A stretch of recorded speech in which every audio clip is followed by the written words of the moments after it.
kamatis, bawang.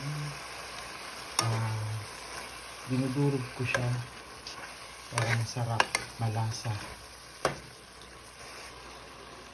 Lagyan natin ng asin.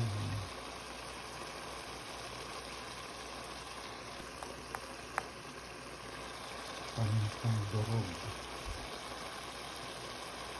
Tapos oyster sauce. Pagtsahin mo lang. Mga 2 kutsarita po.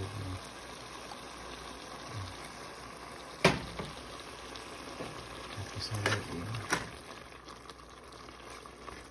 Tapos tanggalin natin tong pusit rito kasi masabaw. Ganito lang ang sekreto sa pagluto ng pusit. Kailangan matanggal siya lahat. So okay na. Ngayon palakasin natin ang apoy hanggang sa kumunti ang tubig. Papalaputin natin to. Kumunti na ang tubig, so dahil malapot na rin siya, so i-delete ulit natin itong pusit.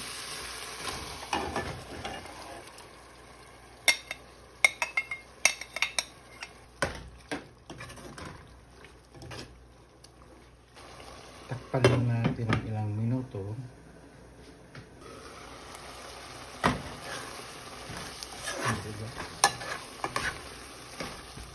Ito yung masarap sa luto ng pusit.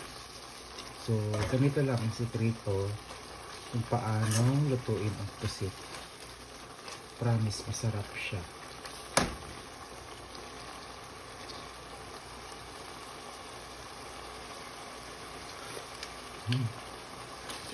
Sakto ang pinta.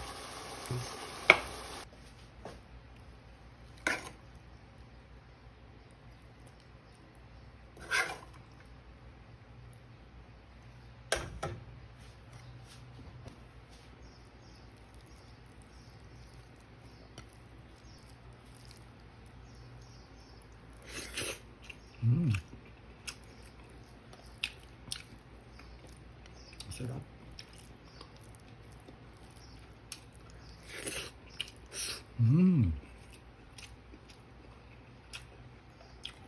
Sarap siya, sarap.